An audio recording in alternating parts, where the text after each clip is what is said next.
Younger generations poorer than their parents.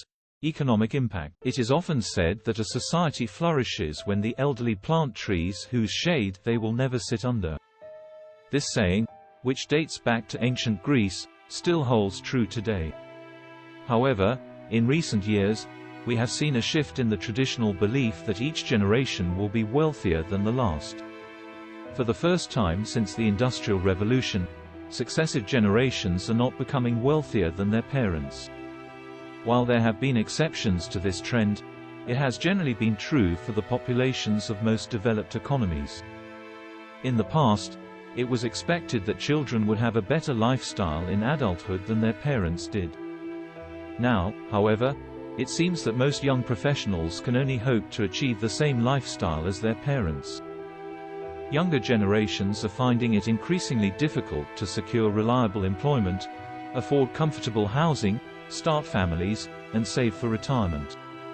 This is despite the fact that the world is much wealthier now than it was at any point in the 20th century, when the baby boomers were building their own fortunes. So what is causing this shift? Is there a way to reverse it? And if not, can we expect every future generation to be poorer than the one before it?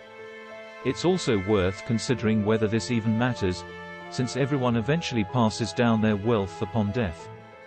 An interesting question to consider is whether it is better to be born into a large cohort with many people the same age or a small cohort with fewer people the same age.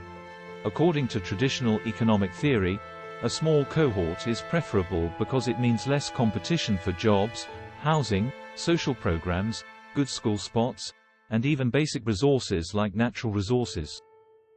However, this theory doesn't fully explain the success of the baby boomers, a large cohort that has experienced significant wealth and success.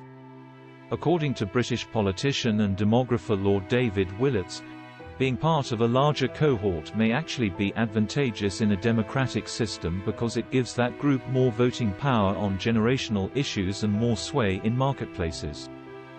For example, when the baby boomers were young, they voted for policies that benefited them, such as low-cost or free higher education, family support systems, and strong social welfare.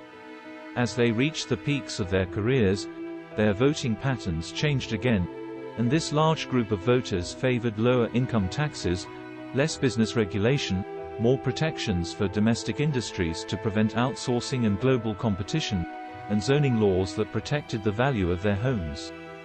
The trend towards suburbs with single-family building requirements also contributed to the increased value of houses and desirable locations, as only a limited number of family homes could be built in these areas. Now, in old age, the baby boomers have started voting to support retirement benefits, pension schemes, medical infrastructure, and the removal of wealth taxes, even if it comes at the expense of the schemes that served them well in their younger years. A 2017 British election study found that over time, votes for conservative parties have shifted from being divided by the rich and working class to being divided by the young and old. The advantage of favourable government policy over a lifetime can significantly contribute to building wealth, as seen with the baby boomers. However, the housing market is another important factor to consider, as rising housing prices and the difficulty of affording a down payment can make it difficult for younger generations to enter the market. While the baby boomers benefited from lower competition in the job market and other areas due to their large cohort and the smaller global population at the time, the housing market is another factor to consider. In the 1950s to 1960s, the global population was roughly a third of what it is today, and for white men in countries like the United States, competition was even less severe. This meant that there was less competition for everything, including jobs, and that houses were more affordable. The labor force participation rate among women was also low at the time, which reduced the supply of labor and increased bargaining power for workers, but it also meant that domestic duties were typically taken care of, reducing household expenses on things like childcare, food, and maintenance. These higher relative incomes and lower outgoings allowed baby boomers to pay off houses with as little as 1 year's income. While inflation was high in the 1970s and 1980s, housing inflation actually grew at a relatively modest rate. Today, the opposite is often true, with house price growth outpacing inflation. However, it is worth noting that the baby boomers still had an advantage in the housing market due to the lower cost of houses and lower interest rates at the time. Housing is a significant factor in the wealth gap between baby boomers and younger generations. While baby boomers benefited from lower competition in the job market and other areas due to their large cohort and the smaller global population at the time, the housing market is another factor to consider. High interest rates at the time also helped baby boomers, as they ensured that house prices never got too high and accelerated the savings goal for a deposit. However, housing is a unique asset because it does not produce anything of value and can have negative impacts on economies and social mobility.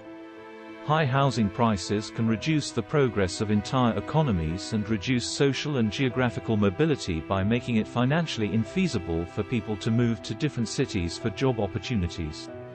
It's important to consider the role of economic conditions and the presence of billionaires in discussions about intergenerational wealth. It's not necessarily fair to place the blame on a single generation, as voting in one's own best interest and policies enacted in the interest of the majority are fundamental aspects of democracy.